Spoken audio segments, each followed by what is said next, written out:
Boa noite, meus queridos amigos. Boa noite, meus irmãos. Muitos, assim, amigos de longas datas, de muitas atividades juntos. E é muito bom quando a gente se encontra, e quando a gente se encontra numa casa que a gente se sente em casa. Essa é que é a grande verdade. A casa de Jorge Niemeyer é uma casa que, quando a gente chega, a gente não faz diferença da nossa casa espírita. A gente se sente em casa. A gente é muito bem recebido pelos amigos encarnados, mas, com certeza, pela equipe dos desencarnados também. E isso nos torna muito felizes.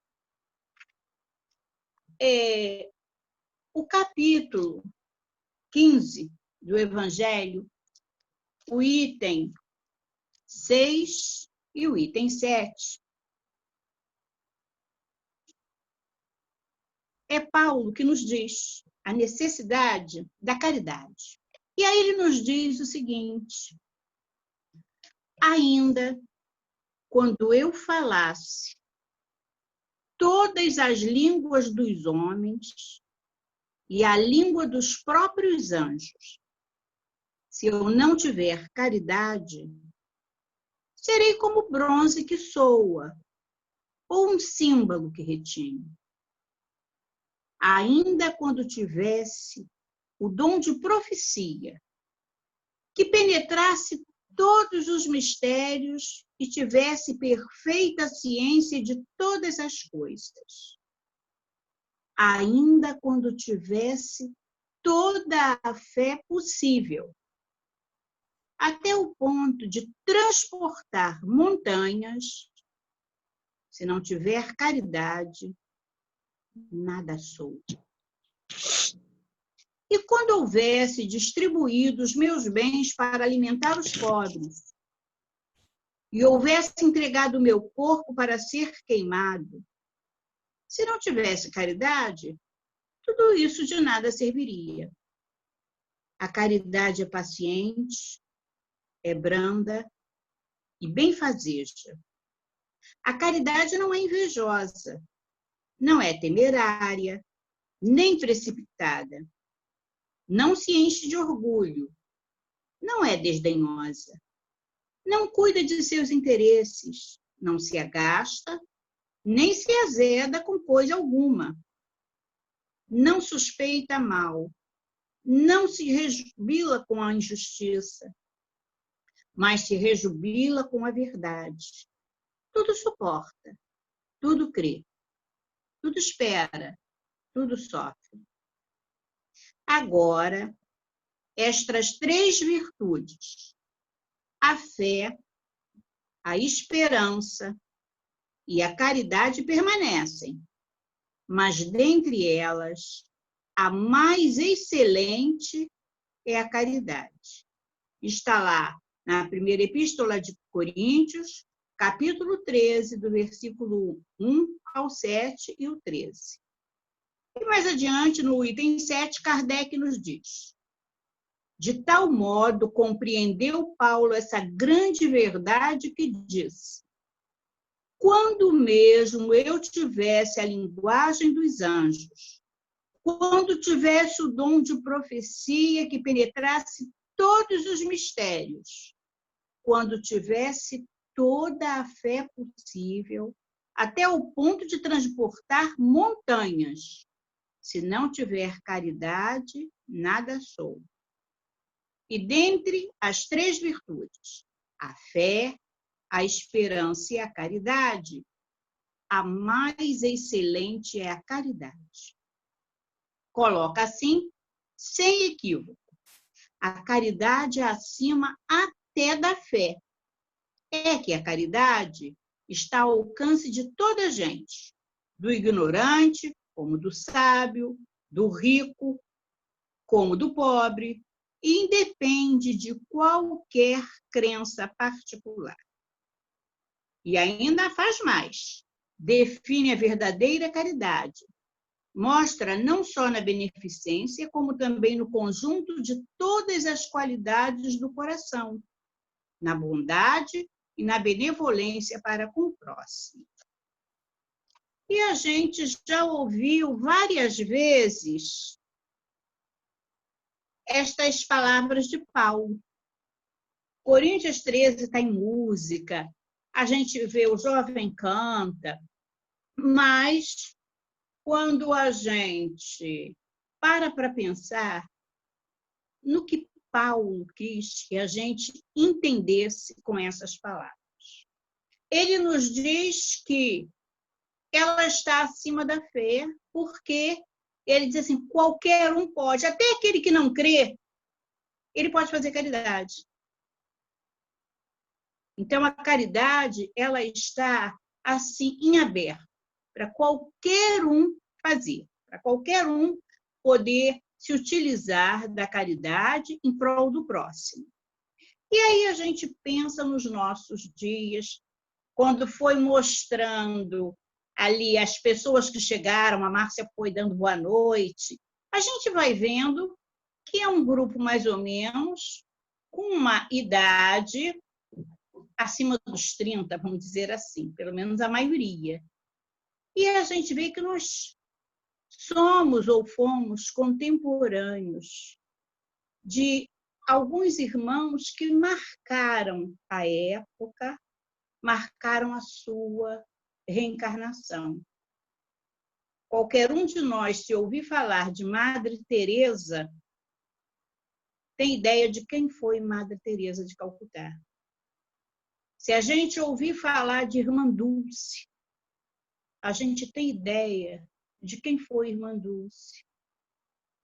Se ouvir falar de Chico Xavier, a gente vê assim, as pessoas dizem que se Chico Xavier fosse católico, seria um santo, né? Porque a gente vê até lá o túmulo do Chico Xavier, a quantidade de visitas que recebe, de pessoas que vão pagar promessa no túmulo de Chico Xavier.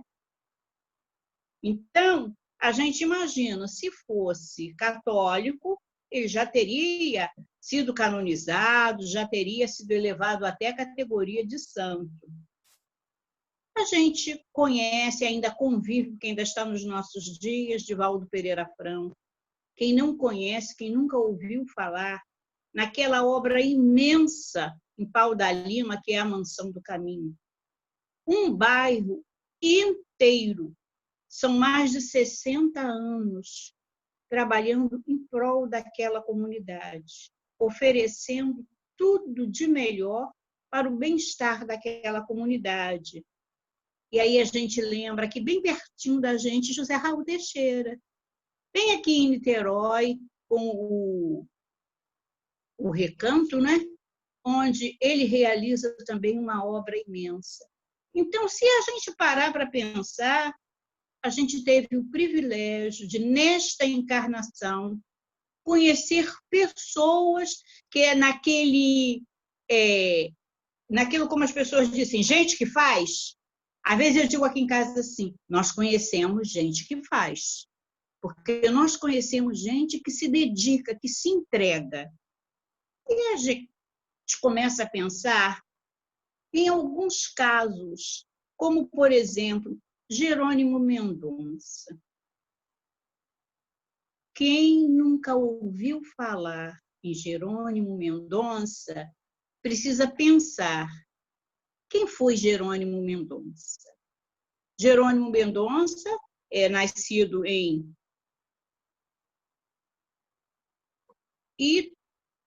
Ituiutaba, Minas Gerais. E o Jerônimo, ele um jovem, simples, bonito, atlético. O sonho era ser jogador de futebol. E os amigos contam, e ele mesmo contando sua história, já que ele nasceu em 1933, em 39, desencarnou em 89, com 50 anos.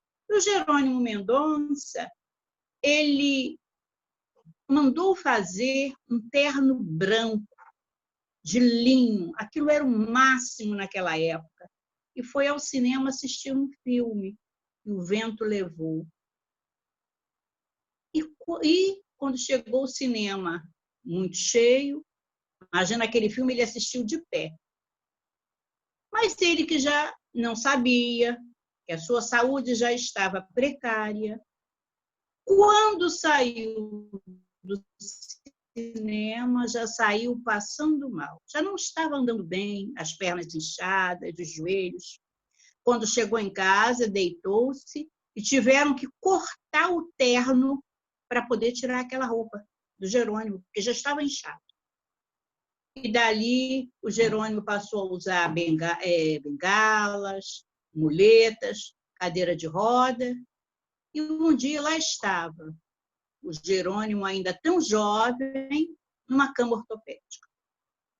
Mas nada impediu que ele fizesse grandes coisas, um grande trabalhador do movimento espírita. E aí a gente ouve dizer assim, naquela cama, o Jerônimo fundou creches, o Jerônimo fundou centros espíritas, ele fazia palestras, ele dirigia um jornal. Então, a gente fica olhando que não é impossível a pessoa fazer o bem, mesmo quando ela tem todas as dificuldades motoras, dificuldades financeiras. E aí a gente pensa assim, quem nunca ouviu falar na Dama da Caridade, Benedita Fernandes? E quem era Benedita Fernandes?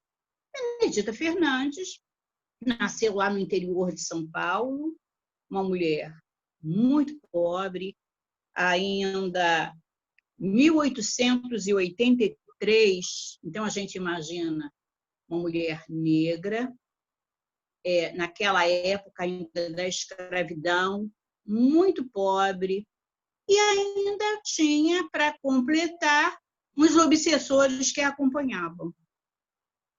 E eles levavam a Benedita a fazer arruaças na rua, imagina. Aí a Benedita enfrentava as pessoas, era capaz de enfrentar com uma tesoura, era capaz de criar uma confusão. E um dia a Benedita foi presa, foi parar na cadeia. E alguns até disseram assim, que bom, porque na cela pelo menos ela vai ter teto e comida. Mas os carcereiros, eles eram espíritas e começaram a tratar a Benedita com passe e água fluidificada. E aí, um dia, a Benedita, ela conta que ouviu uma voz. Uma voz, ela estava na prisão, e ouviu uma voz que disse, Benedita, promete consagrar-te inteiramente aos enfermos e pobres e sairás curada daqui. Olha, ela queria ir para a rua. Ela não era louca. Ela queria ter uma vida normal. Se vão me dar a cura, então é para já. E ela prometeu. E ficou boa. E saiu da prisão. Então, aí ela saiu daquela cidadezinha, ela foi para Araçatuba, em São Paulo, encontrou um casal que a ajudou muito no início, e aí nós vamos encontrar aquela mulher simples, aquela mulher humilde, recolhendo crianças, ajudando as pessoas a construir casas e ajudando a cuidar de crianças. E dali surgiu o lar para crianças, que é o Lar Benedita Fernandes de Araçatuba. Ele foi criado, é o lar que foi fundado por ela. Depois ela também começou a recolher aquelas pessoas que tinham problemas mentais, porque não tinha cadeia, não tinha hospital na época. E ela, então, juntava aquelas pessoas num quartinho, num local, e dali surgiu o Hospital Sanatório Benedita Fernandes de Araçatuba. E a Benedita fundou centros, e a Benedita fundou creches, e ela foi fundando casas e foi trabalhando. E a gente começa a pensar aquela Benedita que foi presa e que não tinha nem onde morar, e que as pessoas achavam muito bom, porque pelo menos ela ia ter teto e comida, como conseguiu realizar uma tarefa tão grande? Benedita foi amiga de Leopoldo Machado. E a gente, então, começa a observar o que Paulo nos diz. Se a gente realmente tiver compromisso com a caridade, a gente consegue ir adiante, mas é preciso ter compromisso. E aqui, no livro Lázaro, Redivivo, é um livro psicografia do Chico Xavier, e que tem um caso, uma fala do irmão X, é o capítulo 19 sobre a caridade. E o irmão X, ele nos diz, já assim no finalzinho, o seguinte: calar a tempo, desculpar ofensas, compreender a ignorância dos outros e tolerá-la, sofrer com serenidade por causa do bem comum, ausentar-se da lamentação, reconhecer superioridade onde se encontre e aproveitar-lhe as sugestões é exercer o mistério sagrado da divina virtude. Ele diz: a caridade é muito maior que a esmola. Ser caridoso é ser profundamente humano. E aquele que nega entendimento ao próximo pode inverter consideráveis fortunas no campo da assistência social, transformar-se em benfeitor dos famintos, mas terá de iniciar, na primeira oportunidade, o aprendizado do amor cristão para ser efetivamente útil.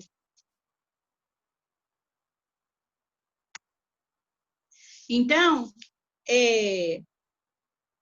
não adianta a gente, às vezes, dizer assim: mas eu colaboro, dou dinheiro para tal obra, mas, às vezes, a gente nunca se dispõe a ir um dia assistir a entrega das bolsas da nossa Casa Espírita. Quem são aquelas pessoas que recebem uma bolsa de mantimentos no final do mês? Quem são aquelas pessoas que vão até lá? Porque quem recebe, quem vai para receber, é porque precisa. E a gente, às vezes, não se digna de ir lá, dar um bom dia, ajudar a entregar, visitar um asilo, visitar idosos que ficam ali ao abandono, mesmo que elas sejam bem tratadas. A gente, quando chega num asilo e conversa com uma vovozinha, com um vovozinho daquele, às vezes eles contam a sua história. Eu me lembro de visitar um local que era ali em Jacarepaguá, e a pessoa dizer assim: meus filhos moram no Engenho de Dentro, mas nunca mais vieram aqui. E aí a gente pensa assim: meu Deus, mas o Engenho de Dentro é tão perto.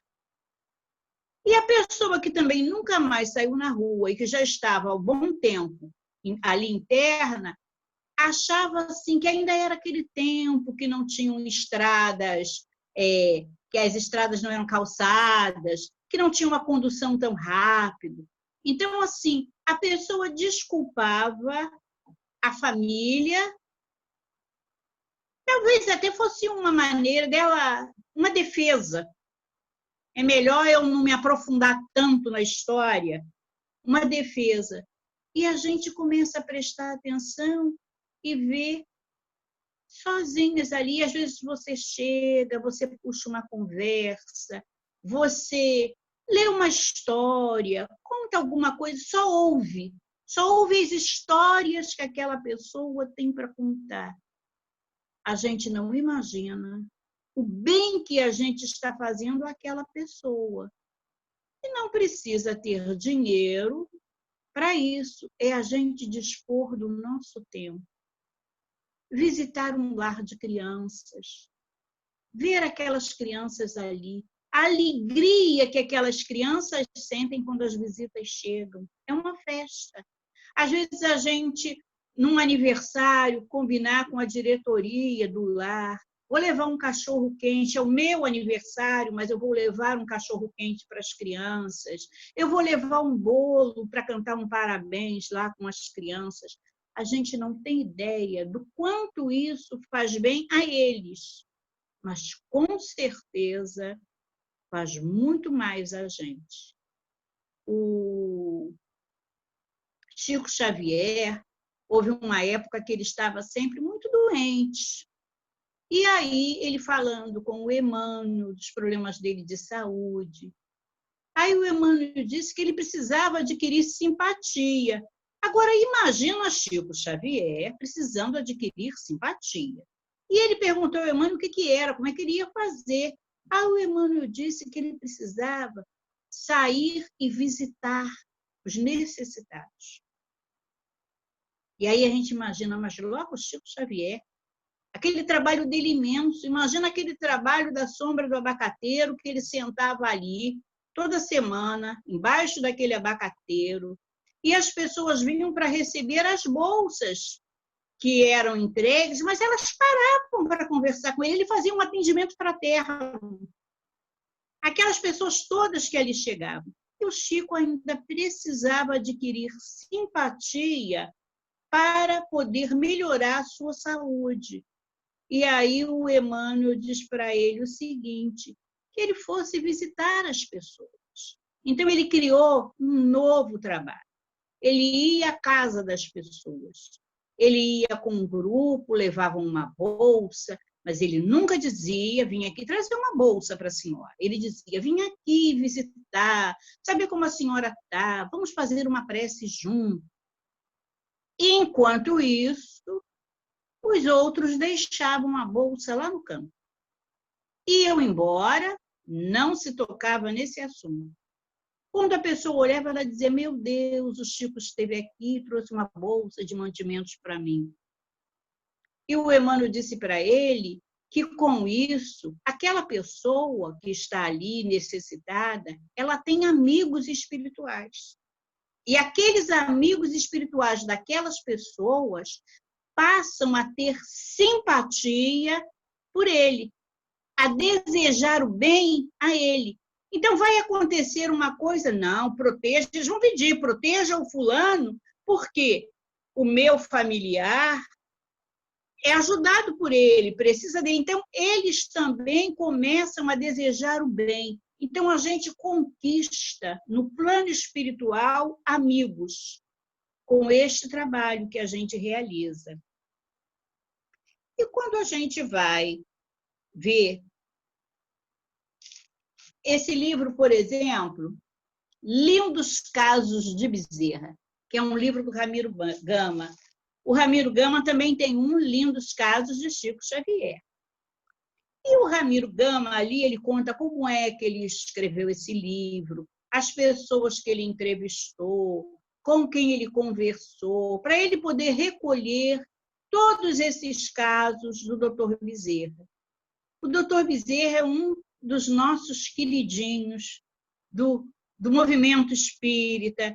A gente, quando pensa no Dr. Bezerra, a gente pensa assim, o símbolo da caridade. A gente sempre ouviu dizer, olha, o Dr. Bezerra atendia a todos. Ninguém chegava sem ser, ia embora sem ser atendido. Por exemplo, no consultório dele, o consultório estava sempre cheio. E os amigos diziam assim, mas ele deve ganhar muito dinheiro, aquele consultório cheio. Mas, na realidade, era assim: se puder pagar, paga. Se não puder, é atendido do mesmo jeito. Então, o doutor Bezerra era esta pessoa, este amor de pessoa. E nós, então, assim, a gente já viu filme sobre o doutor Bezerra, a gente, então, assim, já ouviu muitas histórias, mas quando a gente relembra essas histórias, a gente entra em sintonia com este clima de paz, este clima de harmonia que envolve esses espíritos. Quando a gente vai pensar no doutor Bezerra de Menezes, a gente pensar na sua passagem aqui na Terra, a gente lembrar daquilo que o doutor Bezerra fez, das coisas que fazia, como fazia. Então, a gente entra em sintonia com aquela bondade do doutor Bezerra de Menezes. E então, muitos de nós já ouviu contar, o doutor Bezerra atendia a todos. E quando chegava o final do atendimento, quando ele ia entregar a receita, a maioria das pessoas dizia para ele: ah, doutor Bezerra, tenho nem dinheiro para comprar comida, quanto mais comprar remédio. E o doutor Bezerra tinha uma conta na farmácia. Uma farmácia ali na Rua da Conceição, no centro ali da cidade, a farmácia Cordeiro. E então, ele mandava que a pessoa entregasse a receita ao farmacêutico, ao dono da farmácia. E o dono da farmácia, então, dava os remédios. E aquilo ia ocorrendo. Quem viu o filme, então, o filme sobre a vida do Dr. Bezerra de Menezes, que está na internet, a gente pode rever até. A cena ela é muito interessante, porque é aquele prego na parede e aquele monte de receitas presas. Era a dívida do Dr. Bezerra. Então, houve uma senhora que chegou e o dono da farmácia, ele explicou: eu sinto muito, mas a dívida do Dr. Bezerra está muito grande.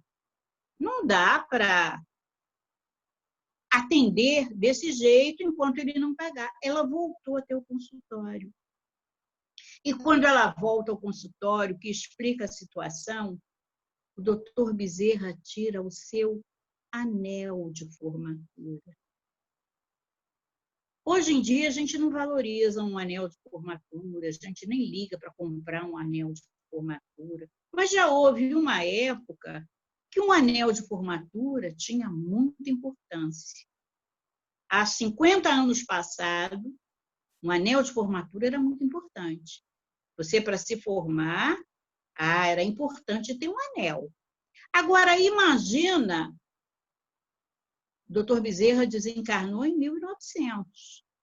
A formatura do doutor Bezerra. Ele que era um homem pobre, um jovem que estudava de dia, dava aulas particulares à noite, para ele poder realizar o seu sonho de se formar, de ser médico.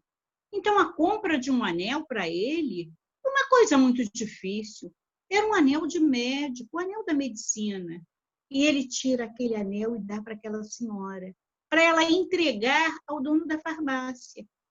E aí, então, ela vai até lá, entrega. E ele até diz mais que o dono da farmácia deixa um troco para ela poder comprar comida também. Então, nós vamos encontrar esse doutor Bezerra, que toda a história do doutor Bezerra é assim. Ele dava, quem chegasse, ele colocava a mão no bolso e tirava o último centavo, o último tostão e entregava à pessoa. Às vezes, na hora de ir embora para casa, o doutor Bezerra olhava e ele não tinha nem dinheiro para passagem. Tinha dado tudo. E, às vezes, ainda ia para pagar no dia seguinte ao condutor do bonde, porque ele não tinha dinheiro. Então, é para a gente, assim, pensar que espírito era esse, o doutor Bezerra de Menezes. E um dia, o doutor Bezerra estava acabando uma de suas palestras, quando um homem lhe espera lá embaixo. E aquele homem ainda novo, chega e o doutor Bezerra conta a sua história, as dificuldades que estava passando, estava desempregado. E quando o doutor Bezerra coloca a mão no bolso, ele vê, tinha nada para dar. Aí ele diz para aquele rapaz o seguinte, vou lhe dar um abraço bem apertado, em nome da Mãe Santíssima. Agora o senhor vai chegar em casa e o senhor vai fazer o mesmo. O senhor vai dar um abraço bem apertado nos seus filhos, na sua esposa, em nome da Mãe Santíssima. E o rapaz havia dito que não tinham comida. E o doutor Bezerra mandou que tomassem um copo com água. E passou. Passaram-se alguns dias. Lá estava um rapaz, todo arrumado, esperando o doutor Bezerra. O doutor Bezerra nem o reconheceu. Aí ele disse, mas doutor Bezerra, eu sou aquele que estive aqui, que o senhor me deu um abraço em nome da Mãe Santíssima, que o senhor mandou que tomássemos um copo com água. Olha, parecia uma sopa, um caldo, alimentou todo mundo, até os meninos que estavam meio doentes ficaram curados. E eu, no outro dia, quando saí, eis que vi uma placa de emprego, que já estava ali há alguns dias, mas eu nem tinha percebido. Então, é quando a gente diz, a gente às vezes não pode fazer nada, mas a gente pode dar um abraço. A gente pode dar um abraço em nome da Mãe Santíssima. A gente pode dizer uma palavra para aquela pessoa que está necessitando, nesse período, então, em que muitas pessoas estão sozinhas. Se a gente ligar, se a gente mandar um recado no celular, mandar um bom dia, mandar uma florzinha, aquela pessoa se sentir querida, se sentir lembrada. Às vezes aquilo é o suficiente para que aquele dia possa se modificar na vida da pessoa. E a gente não imagina que isso é fazer o bem, que isso se chama caridade.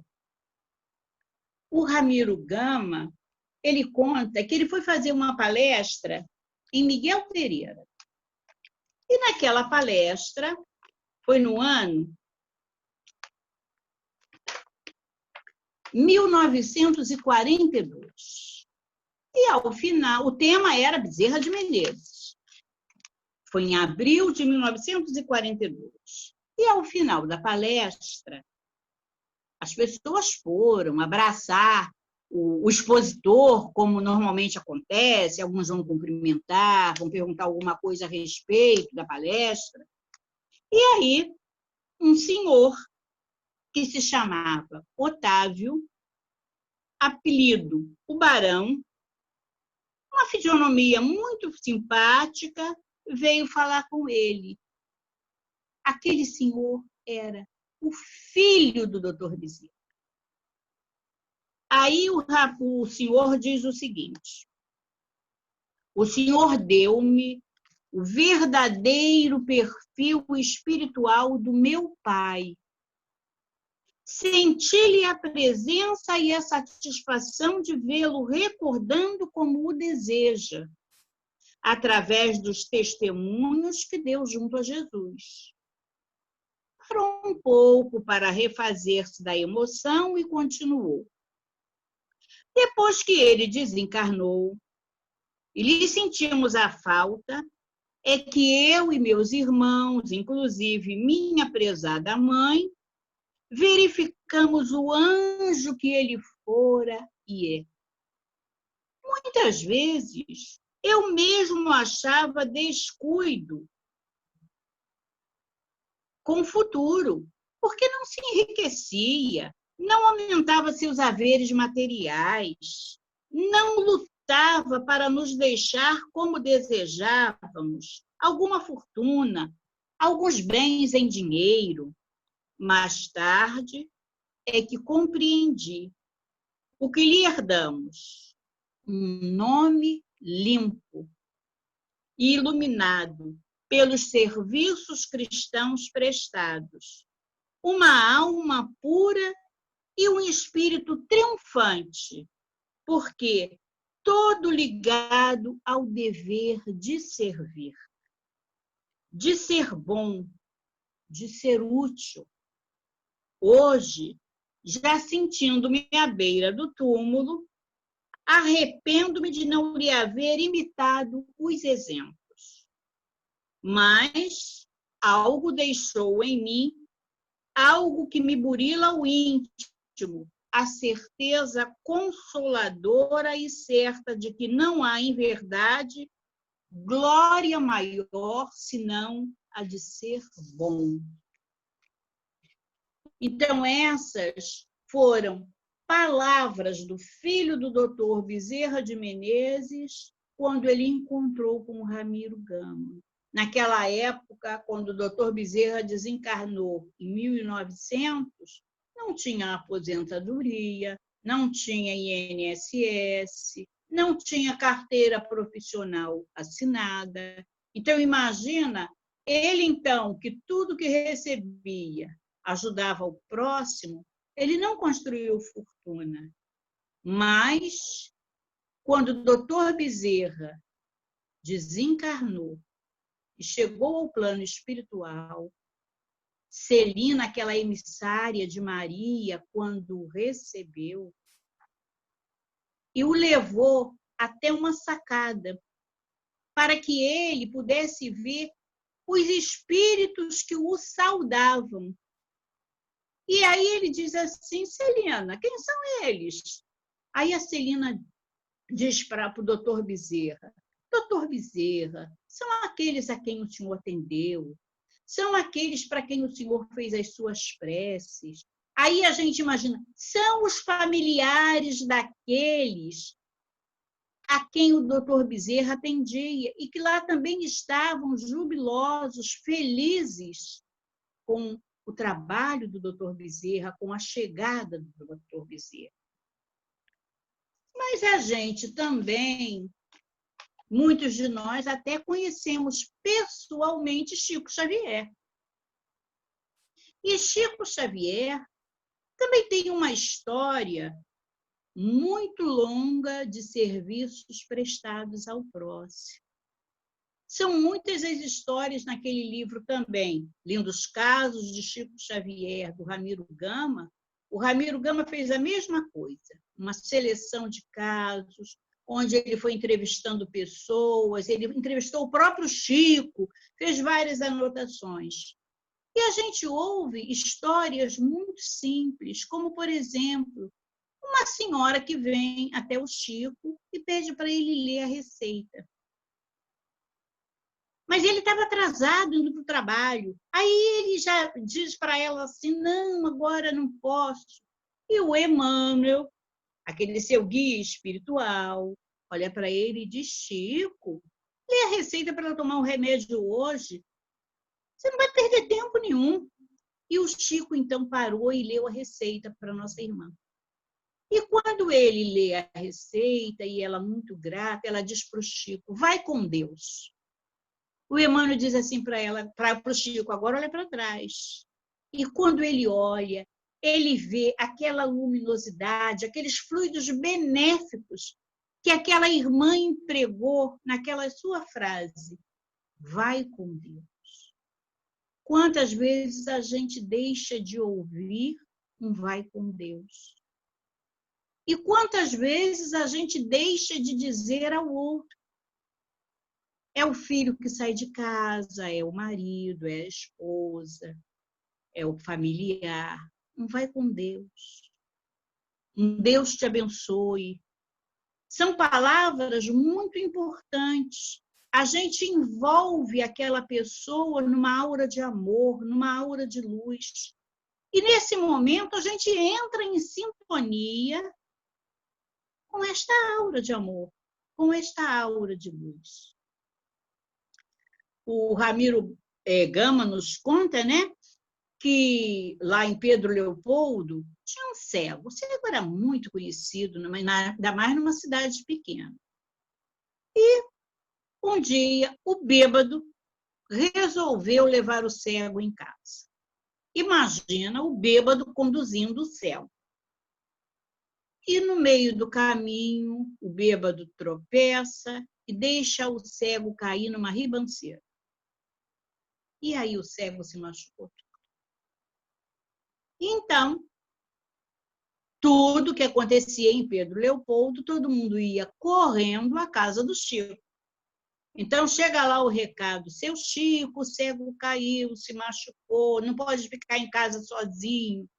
O Chico, então, arranjou uma pousada para que o cego pudesse ficar. Pagou a conta direitinho, tudo certo. Mas o cego não podia ficar sozinho também lá.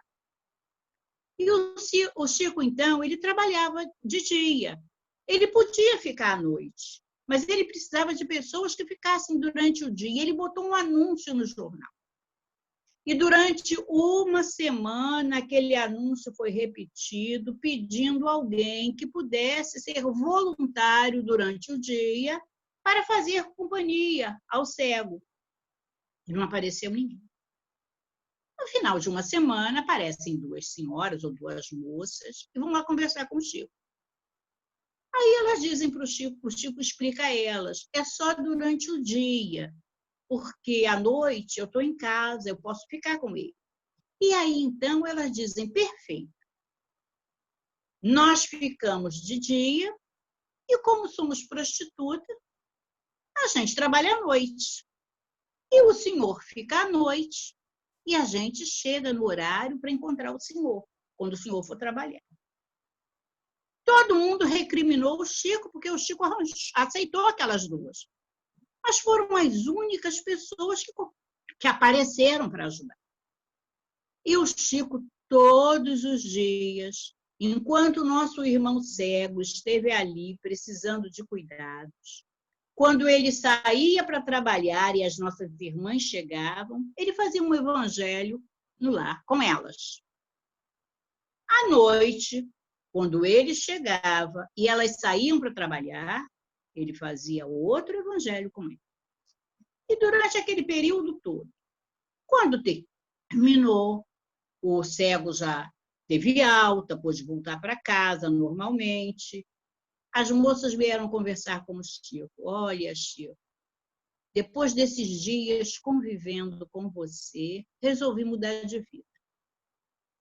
Cada uma voltou para a sua cidade. Uma foi ser enfermeira e a outra foi ser costureira. E aí nós vamos vendo assim a convivência com o Chico também mudava a vida das pessoas, a maneira das pessoas encararem a vida, encararem o seu dia a dia, encararem o seu futuro, dava ânimo, dava coragem, dava força para lutar. Todos os presentes que o Chico recebia, o Chico passava adiante. O Chico não ficava com nada. Era assim, estava numa fila, ao final de uma reunião, e as pessoas vinham cumprimentá-lo, abraçar, cada um vinha dizer alguma coisa. E um dia uma senhora vem, um senhor, e entregam ao Chico um relógio. E aí o Chico botava ali do ladinho na mesa. Daí a pouco chega uma outra pessoa e diz assim, seu Chico, o médico mandou tomar o remédio é com hora marcada, mas eu não tenho um relógio para marcar. Era para já. O Chico dizia assim, mas o relógio já está aqui, já chegou. E entregava para o outro. Uma pessoa, um tecido para fazer um terno. O outro chegava, Chico, meu filho vai se formar, e precisava de uma roupa nova para a formatura, para já, o terno já está aqui. Então, o Chico, ele recebia, mas nada ficava para ele. Tudo ele passava adiante. E um dia ele pediu a Maria para ele escrever as cartas dos filhos desencarnados para as mães. Não constava da missão do Chico aquelas cartas. Na realidade, nem os livros. Um dia o Chico pediu ao Emmanuel para escrever os romances. E aí o Emmanuel disse para ele que escrever os romances era assim, precisava de muita dedicação. E então era preciso primeiro que a família dele se organizasse.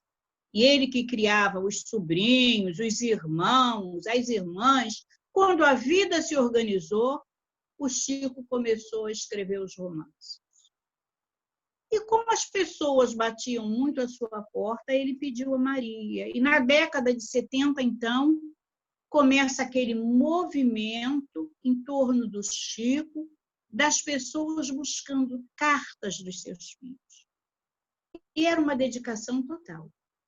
As pessoas chegavam cedo, ficavam numa fila, pegavam uma senha para poder entrar até a sala, o salão do centro. O Chico chegava, ele psicografava a noite toda. E quando acabava, ele lia cada carta. E aí a mãe que estivesse ali, o pai, o familiar se levantava, ia receber a carta e ele beijava a mão daquela pessoa, lia a carta, beijava a mão daquela pessoa e entregava a carta. E uma senhora, vinda me parece que do Ceará, vinda do Nordeste, ela que ouviu falar em Chico Xavier, ela vai até Uberaba, porque ela queria receber notícias do filho. E ela ouviu dizer que precisava chegar muito cedo, porque a fila era muito grande, era muita gente. E ela, então, foi a primeira da fila. Ela chegou com antecedência, foi para a fila, a primeira da fila. Quando chegou no horário, as senhas foram distribuídas, ela pegou a dela e estava ali aguardando, quando para um carro. E chega uma mulher chorando. Ela havia perdido, como ela disse, 2 filhos num acidente de carro. E ela queria uma senha. Ela queria notícia dos filhos. Mas não tinha. Não tinha mais senha. E as pessoas explicando que ela tinha que voltar outro dia, que ela tinha que chegar mais cedo. Aquela mulher que era a primeira da fila, ela pensou. Ela perdeu os filhos num acidente. Agora, o meu, ele se suicidou. Ele tirou a vida porque ele quis. E ela deu a ficha dela, a primeira da fila, ela deu para aquela senhora. E voltou para o hotel. Quando chegou de madrugada, eis que chegam umas pessoas procurando aquela senhora no hotel. E aí batem lá na porta do quarto, ela vai atender, ela diz, não, eu estive lá, eu devolvi a ficha, eu não carreguei a ficha, eu nem fiquei. Não, o Chico quer falar com a senhora. E aí, então, ela se arruma e vai até o centro, já era de madrugada. E quando chega lá, o Chico diz para ela, tem aqui uma mensagem do seu filho. O seu filho está aqui. Aí o menino diz para ela, mãe, eu não podia nem me comunicar, mas o seu ato comoveu tantos espíritos, amigos espirituais, que o Emmanuel me trouxe. Me tirou de onde eu estava. E eu pude vir aqui para lhe falar. Então, é a gente conquistando os amigos espirituais com o bem que a gente faz. O bem que a gente faz, ele nunca é em vão. Que a gente possa guardar essas lembranças desses abnegados amigos espirituais. E nos momentos difíceis elevar os nossos pensamentos. Pedir por cada um de nós, pelos nossos familiares, mas pedir pelos amigos também, pelos inimigos também. Pedir por aqueles que a gente sente que naquele momento necessita. Num momento como esse, que a gente não está podendo andar na rua, a gente não está podendo ir ao centro, então parece que a gente não está podendo fazer mais a caridade. A gente não está conseguindo, muitas das vezes, fazer a caridade material. Mas a gente pode continuar realizando a caridade espiritual. Que Jesus nos abençoe e tenhamos muita paz.